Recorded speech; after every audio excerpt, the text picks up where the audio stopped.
itong investigasyon sa ABS-CBN. Nakita ko yung video kung paano mambasto si... Hindi ayaw nila sabihin bastos yun, pero bastos yun. Unethical, very unethical. Yung itinatanghal na attitude nitong si si Boying Remulla. Kasi parang Bonjing din eh. Nagrereklamo pagka nabubuli siya. Ba't kayo nagla-live streaming? Pwede mag-comment dun eh. Ano gusto niyo mag-comment doon? Puro ayon sa inyo. Yung ayaw sa inyo bully. Yung hindi kumbinsido sa pinaggagawa ninyo tatawagin ninyong bully, bullying. Mga kaibigan, hindi ba tayo nawawala? Ngayon, eto, napanood ko, ang pangit tignan, ano? Sana kung may itsura si Bonjing si Boying, mga kaibigan Ito naman si Marcoleta, mga kaibigan, pinunay yung news at saka coverage ng ABS-CBN. Ba't pakikialaman mo yung coverage? Kayo ba employer? Ano pakialam ninyo? Ano gusto nyo? Diktahan nyo yung, ito patutupad nyo Saan mababasa yun? Saang media merong ganon? Yung bang government station, nadiktahan ninyo? Nadiktahan nyo ba yun? Sinasabi ninyo ito meron daw utang ang ABS-CBN sa BIR. Tandaan ninyo ang ABS-CBN sarado ngayon.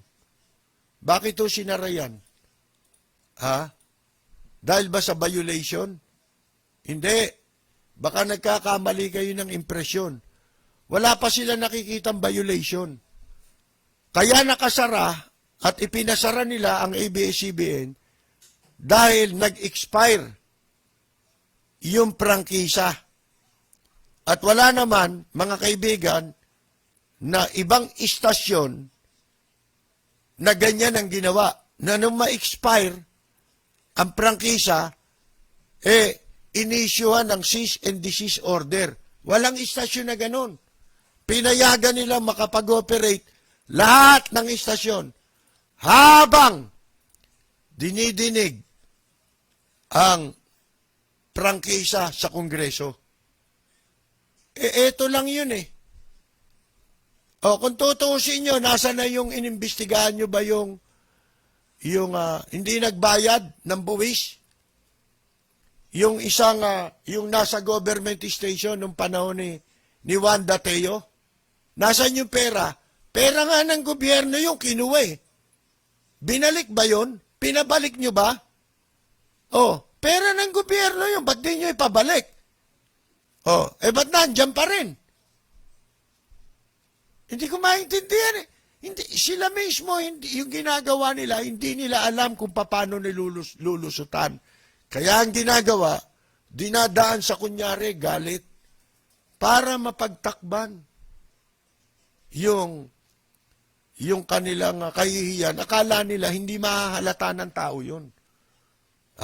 Mga kaibigan. Bueno, sandali lamang sapagkat sa ilang saglit ay papasok na po tayo sa ating palatuntunan at magbabalik po tayo pagkatapos lamang ng ilang mensahe. Bueno, mga kaibigan, yung investigasyon ng ABS-CBN, ang daming puna, meron daw po na si Marcoleta, Nakwan, tanggalin mo nga yung sound noon.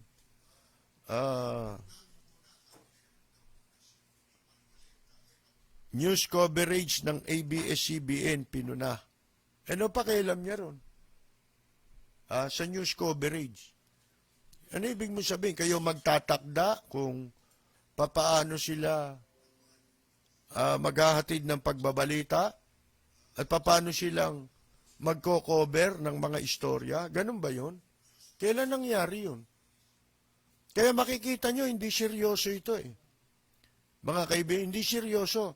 Gusto nila magpasikat na kaya nilang i-dribble yung investigasyon tungkol sa prangkisa kuno. Hindi naman prangkisa pinag-uusapan.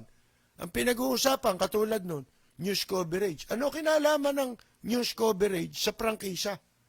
Ilabas nyo muna, nasan yung rules ng prangkisa?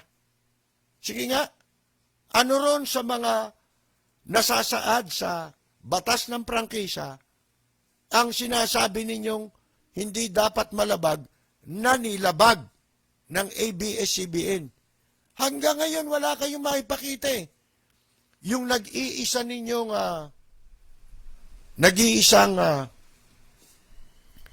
ano tawag doon? Nag-iisang issue na ginamit laban sa ABS-CBN. Pumalpak pa eh, yung citizenship eh. Bakit? Kasi, ginigiit nilang US citizen, pero dual citizen. Asan ang labag? Wala palang nilalabag doon kasi, kung ikaw, sa batas natin, ipinanganak ka, na nung ipanganak ka, ang tatay mo, nanay mo, parehong US citizen, Filipino citizen, Pilipino ka. Natural born citizen ka. Kesa ang lupalop ka pinanganak. Sa Amerika naman, wala silang pakialam kay 10 pa citizenship mo. Ang pinakikialaman nila kung ikaw citizen nila. Doon lang sila may pakialam sa'yo. Asan ang labag? Inumbang naging American citizen siya dahil pinanganak siya ron eh. Nawala na ba yung pagka-Filipino citizenship niya? Hindi naman nawawala eh. Bakit? Sapagkat yung magulang niya, parehong Pilipino nung siya ipanganak. Hindi mo ba? Ngayon, saan sila nagpunta? Iba-iba na. Wala kayong karapatan. Niloloko nyo lang yung sarili nyo eh. Na pakialaman nyo, coverage. Doon naman kayo pumunta ngayon. Si Garin naman, may drama pa si Garin eh. Nasaktan, hinanakit yan eh. Mga kaibigan, di pwede hinanakit sa prangkisa. Nakalagay ba sa prangkisa pag may hinanakit ka eh? Alam nyo kung sa tutusin, abuso na yan ha. Yung ginagawang investigasyon na yan. Inaabuso nila kasi merong purpose yan. Ang pinakamalapit na purpose na ating nakikita dyan, mga kaibigan, patagalin yung investigasyon kuno. Pagdinig lang yan eh. Hindi naman talaga supposed to be investigation yan eh. Pero masyado nang abusado sa kapangyarihan. Wala nang limitasyon. Ano kayo? Commission on appointments? Hindi naman commission on... Ano yan? Blue Ribbon Committee? Hindi naman eh. Committee on Franchise yan eh. Tapos may good governance pa kayo. Bakit? Meron ba kayo nun? Good governance? Bad governance nga kayo. Mga kaibigan, yung ginagawa nila, abuso na yan. Mga kaibigan, sa totoo lang, pag-abuso sa kanilang kapangyarihan. Walang preno kung bumatikos. Malalim at makatwirang komentaryo. Mag-ingat ang mga politikong gumagawa ng kalokohan at baka kayo ay tamaan ng Rapid Fire!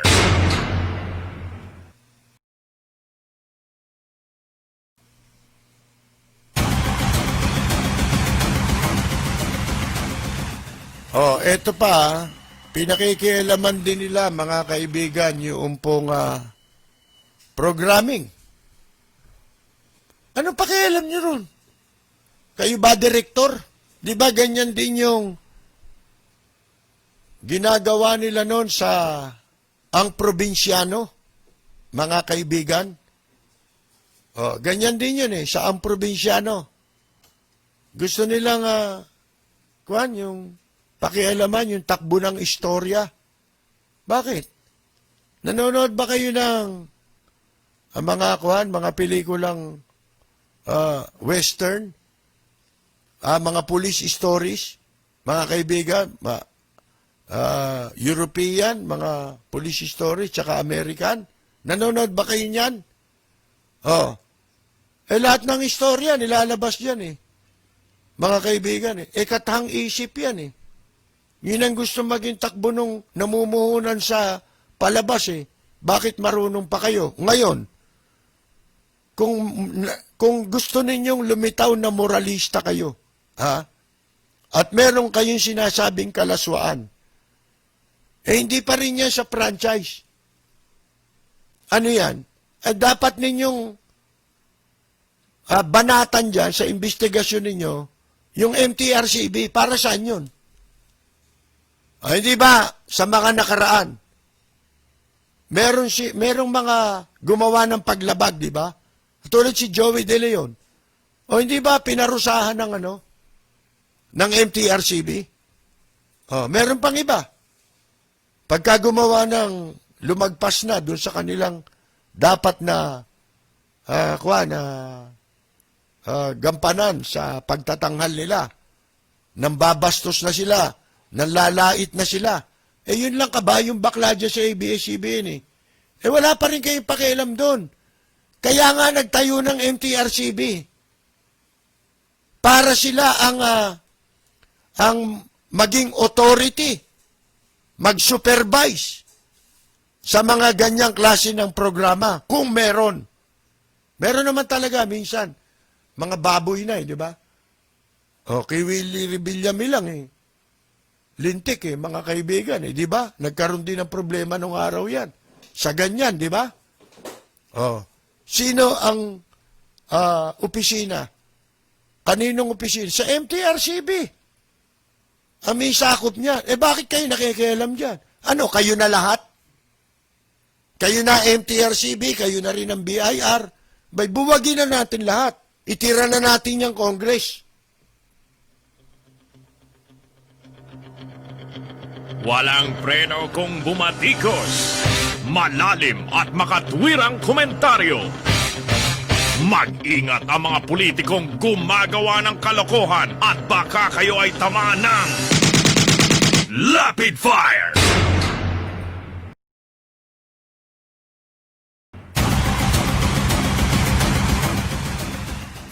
Isa pa sa pinakikialaman nila, mga kaibigan, yun daw, pakikialam daw sa eleksyon. Talagang mga ito no? Pakikialam daw sa eleksyon.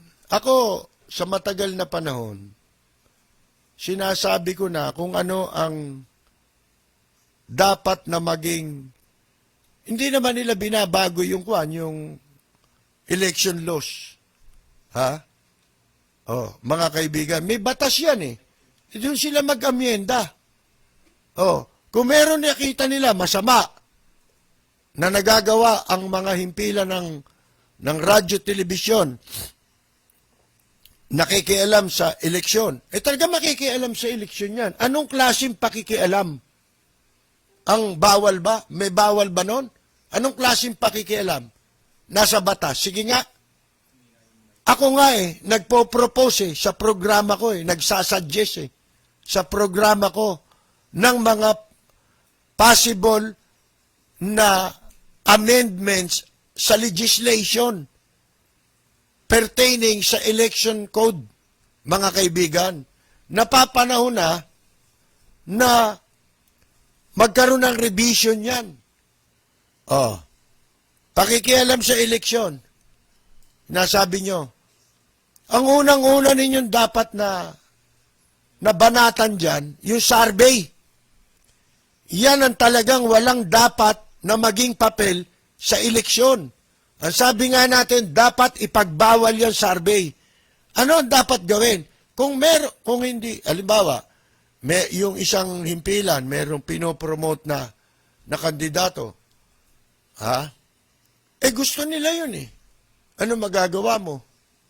Gusto nila yun. Ang masama, kung i-deprive nila ang ibang kandidato na mabigyan ng equal opportunity sa kanilang himpilan. Meron niyang ipinatutupad na, Comelec na mga batas yung Comelec hour. Dapat may equal time ang lahat ng kandidato. Hindi naman nasusunod yun kung talagang batas ang intensyon ninyo, dahil yan ang trabaho ninyo, dapat mag-revise kayo ng batas. Liwanagin ninyo, katulad ng sinasabi natin. Halimbawa, tuwing eleksyon, lahat yan, bigyan nyo ng, kung halimbawa, sa isang araw, meron 2 oras para sa mga kandidato. Lahat yun, bigyan nyo ng opportunity. Dapat nga, walang bayad kahit 30 seconder. Lalo na yung mga kandidatong maliliit. Ang daming depekto sa eleksyon natin. Magtataka nga kayo, dyan sa Comelec, kung ano-anong batas ang naipapatupad. Malimit natin sinasabi, yung nuisance candidate. Saan batas mo makikita yun? Sa konstitusyon, 3 lang ang requirement. Yun nga yung sinasabi ni Miriam Santiago. Bakit pagka politiko ka, 3 lang ang requirement sa'yo? Pwede ka maging senador, pwede ka pa maging presidente. Lahat pwede. Pag politiko ka. Pero pag mag-a-apply ka ng trabaho, ang dami requirement sa'yo. Yun nga yung sinasabi natin yun nga ang Republic Act 6713, hindi alam ng mga kumakandidato Hindi kabisado. Kung kabisado man, binabaliwala na, ini-ignore na. Bakit? Maabsuelto naman sila, kurap din ang ombudsman at saka Sandigan Bayan hindi ba, mga kaibigan? Ang dami ninyong dapat na baguhin.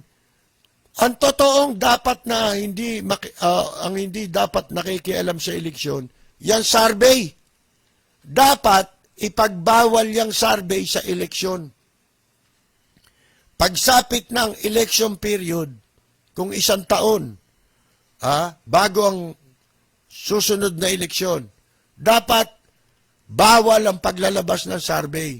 Nakita ko na sindikato niyan Magkakasabwat yan, survey, Comelec, media. Yung malalaking media to. Hindi lang naman istasyon ng ABS-CBN Malalaking media kasama yan. Periodiko kasama yan. Pagka ginagamit yung istorya ng survey, mga kaibigan, nakikinabang dyan ang media, nakikinabang dyan ang Comelec, nakikinabang ang Smartmatic, nakikinabang ang politiko. Bakit? Di ba? Binibili ng kandidato yan yung survey. Malayo pa eleksyon, yung survey nila tapos na hanggang sa eleksyon. Meron na silang kopya. Inilalabas na lang yon, isa-isa. Pero nasa kanila na yon. Matagal nang tapos yung survey nila. Ganyang ginagawa ang panloloko sa survey. Bakit nakakasabwat ang Comelec? Bakit nakakasabwat ang Smartmatic at ang mga malalaking media? Bakit yung ABS-CBN lang ang ididiin mo dyan? Ang talagang promotor dyan, dapat putulin dyan yung survey. Bakit nagkakasabuatan yan? Pare-pareho silang makikinabang Yung survey, nagagamit ng Comelec para pagkaperahan ng kandidato. Iaayon nila ang pag-doktor sa eleksyon, sa resulta ng eleksyon, dadayain ng Comelec yan, nakapattern sa survey. Kung ano yung ilalabas ng survey, yun ang pananalunin ng Comelec. Yun ang tsansa na panalunin ng Comelec. Kaya kayong mga botante, puro kayo patay gutom ang tingin sa inyo. Magkano lang kayo? Magkano binabayad sa mga yan? sa survey, sa COMELEC, magkano kinikita ng mga walang ya dyan? Ang eleksyon, pinipix yan. Ngayon, mga kaibigan, maliwanag yan. Oh.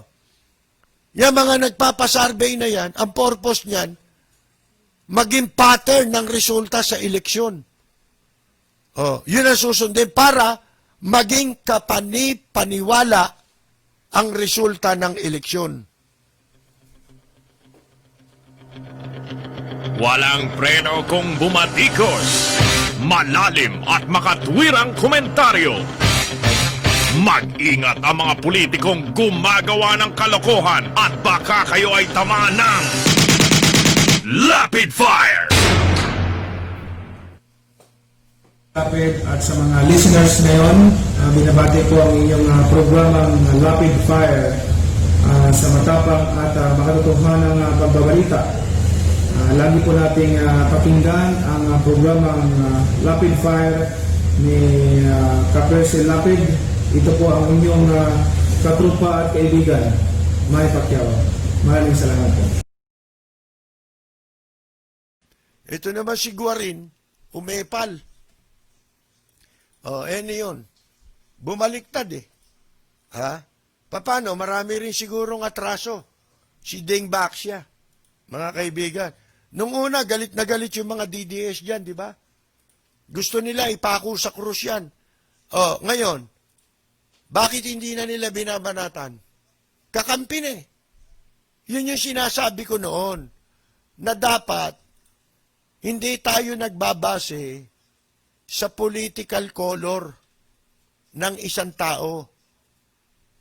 Lalo na yung mga nasa gobyerno, politiko man o public official man, mga kaibigan, ang dapat, ang pinagbabasihan ng publiko lagi at ng mga appointing powers, halimbawa, ang publiko sa pagboto, ang appointing powers sa pagtatalaga ng mga opisyal sa gobyerno, ano ang talagang basihan? Ang talagang basihan, track record. Diyan hindi ka magkakamali ng pagpili. Halimbawa, isang opisyal ng gobyerno, magnanakaw. May kaso, pag nanakaw, pandarambong. Kumandidato. Iboboto mo ba yon? Pag binoto mo, ang ibig sabihin lang, tumanggap ka ng pera. Ha? O kaya, gago ka talaga. Yun ang ibig sabihin nun. Oh. Tapos magrereklamo ka pag nakaupo na. Saan ba sila dapat hinahatulan? Dapat sa kanilang track record. Oh. Kaya yung kahit na nung ako bulag pa na naniniwala kay Presidente Duterte at hindi pa ako natatauhan, kamukha nga ng sinabi ni Sharon Cuneta, hindi pa nagpapasalamat siya, nauntog siya. Inuntog niyo ako eh. Oh, bakit? Unang maninira sa'yo, yung mga DDS eh. Sipin ninyo yan. 2009 pa. Duterte ko. Sino ba si Duterte sa Maynila? Kilala ba yan sa Maynila? Wala. Bakit ko nalaman yung Duterte? Nagpunta ako ng Davao. Nakita ko ang peace and order. Okay naman. Okay. Pero hindi ko siya ganap na kilala. Sabi ko, ganito ang quality na dapat nagpapatakbo sa bansa. Yung pala, hindi. Nabigo na naman ako eh. Mga kaibigan eh. Nung ako, hindi pa nauuntog, ano sinasabi natin? Kahit na ako, nung mga panahong maka-Duterte pa, mga kaibigan, lalo na nung naupo na sila, ano lagi nating ipinapayo? Tigilan na ninyo. Sabi natin, ikaw, Mr. President, wag mong papansinin ang mga batikos laban sa iyo. Sapagkat ganyan talaga sa politika. Walang administrasyon, hindi pwedeng administrasyon, walang oposisyon. Hindi pwede yun. Lalo na sa isang demokrasyang bansa. Wag mong papansinin yan sapagkat merong mga babatiko sa iyo na ang gusto lang yan, madistract ka doon sa gusto mong ipatupad ng mga programa. Akala ko may programa. Wala pala eh. Programa pala sa harassment, meron itong mga ito eh. Mga kaibigan. Yung pala, baliktad. Tayo pala ang dinidistract nila dahil wala silang gagawin. Pagkatapos, tayo ang dinidistract sa pambubuli. Yung publiko ang dinidistract. Ano sabi natin nun? Tigil nyo na yan, yung mga dilawan-dilawan. O, kasalanan ba ng tao kung maging kasama siya doon? Kung tutuusin mo, dilawan si Presidente Duterte, di ba? O, hindi ba dilawan dati yan? Dilawan yan. O, mga kaibigan, ultimo nanay niya, dilawan eh. Tsaka siya. Katunayan, noong 2010 election, si Noynoy ang kinampanya niya. O, kaya, hindi dapat yung kasi, yung partido na tinatawag nilang dilawan, hindi naman yun na maglilingkod sa tao eh. Hindi naman yun na magsisirbisyo, kundi yung taong iboboto mo. Walang kinalaman yung partido. Ha? Mga kaibigan. So, sabi ko nga noon, ano sabi natin? Yung tungkol kay De Lima. Ito, halimbawa, ginamit ko example. Halimbawa, di ba, ang dami naman nakaupo, ang dami naman nilang ina-appoint, dilawan din. Oh, kamukha ni Presidente Duterte na dating dilawan. Nanalo lang sa PDP laban, di na siya dilawan. Oh. Noong si Kako, yan si De Lima, nakakulong. Oh, kung halimbawa, bibigyan ko kayo ng isang senaryo. Halimbawa, si De Lima, nagpahayag na ng kanyang suporta kay Presidente Duterte. Ibig ba sabihin, hindi na siya dilawan? Oh, mga kaibigan, tatanggapin nyo ba yun? Na hindi na, nawala na siyang kasalanan. Ibig sabihin, pagka sumama sa inyo, wala nang kasalanan. Makasalanan ng tao pagka hindi naniniwala sa inyo. Ganun ba yun? Oh, katulad dito, si Garin, mga kaibigan. Ano tawag mo dyan? Oh, hindi ba dinidikdik nyo yan araw-araw sa social media? Idinidiinin nyo sa Deng Baxia sapagkat siya ang health secretary nung nakaraang administrasyon? Bakit ngayon di nyo dikdikin? Bakit ngayon nagsasalita laban sa ABS-CBN? Sana kung yung sinasabi niya may kabuluhan Walang kabuluhan Bakit? Yung sinasabi niya, personal na hinanakit Umiimbento pa tungkol daw sa Deng Baxia. Bakit? Yung ABS-CBN lang ba naglabas-labas sa Deng Baxia? Lahat naman ng media. Katunayan, pinagtatanggol pa kita Itong programa ko sa radyo. Pinagtatanggol ko pa yan Yun nga yung sinasabi ko, ano kinalaman ng dilawan dyan? Di ba? Usigin nyo siya sa kanyang ginawang kasalanan. Kung may kasalanan siya, dapat may kasalanan yung obyal. Yung obyal, kasama rin nila yon, in-appoint dito, di ba? Unang na-appoint sa Department of Health yun. Pero yun, naging kasama nila, ayaw nilang tawagin dilawan. Ngayon, tatawagin nyo pa ba dilawan? Yan si Janet Garin? Walang preno kung bumatikos. Malalim at makatwirang komentaryo. Mag-ingat ang mga politikong gumagawa ng kalokohan at baka kayo ay tamaan ng Lapid Fire! Pero kung ginagamit nyo yan para matakban ang lahat ng kapalpakan, ang lahat ng pagkukulang, ang mga hindi maipaliwanag na pondo na hindi makita ng taong bayan, hindi naramdaman ng taong bayan. Sabi nga ni Ramon Ang, nagpatayo sila ng kanilang sariling testing center. Magkano bayad? 2,500. Sa pangkaraniwang ospital, pinakamababa, 5,000. Maabot ng 10,000, 7,000, may 5,000.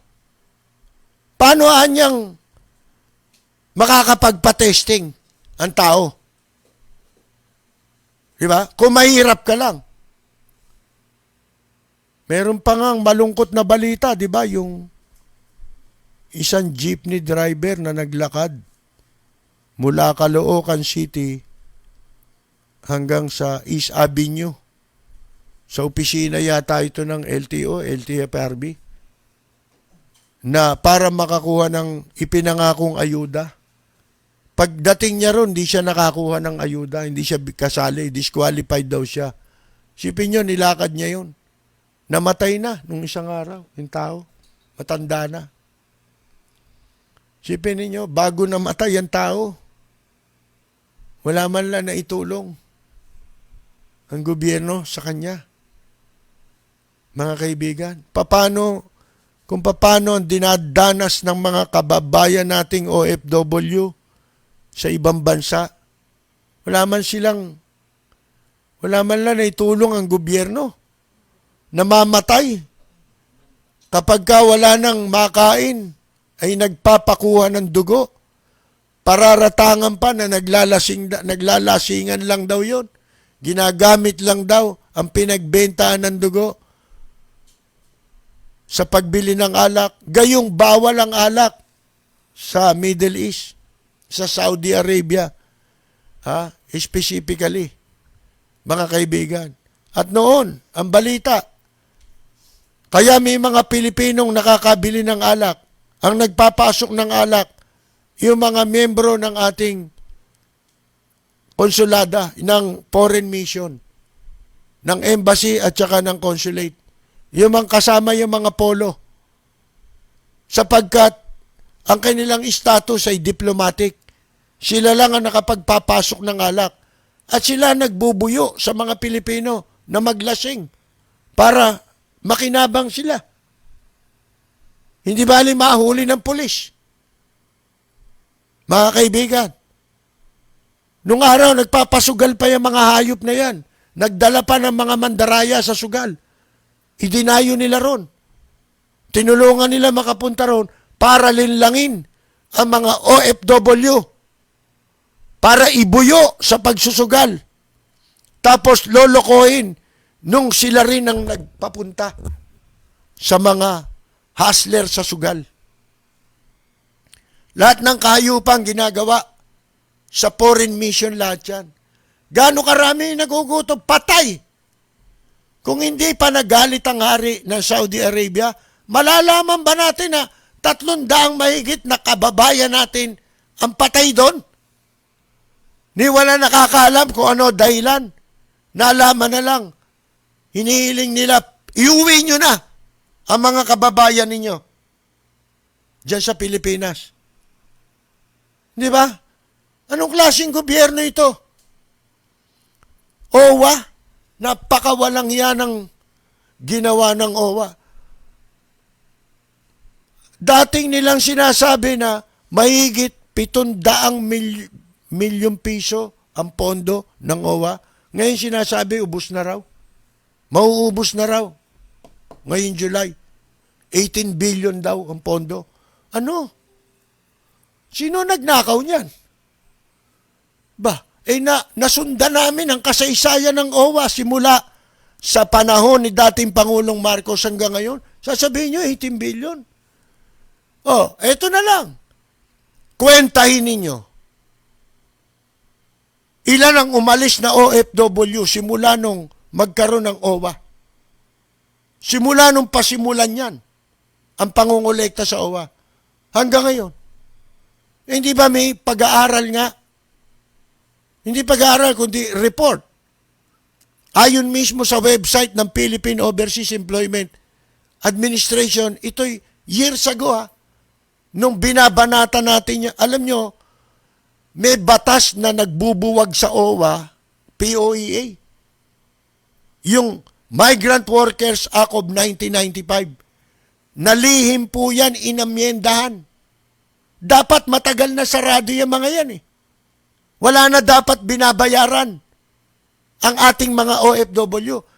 Sinisingil ninyo ng bayad ang mga OFW. nang wala naman kayong kapalit na serbisyo, kundi, tatawagin nyo lang na mga bagong bayani. Pero yung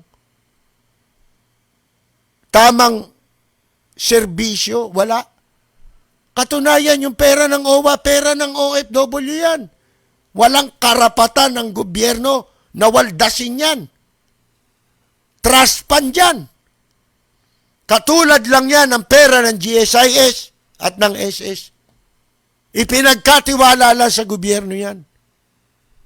Ni minsan, wala pa tayong proyektong nakita na ginawa yung tanggapan na yan sa ilalim ng Department of Labor para sa direktamenteng kapakanan ng mga OFW.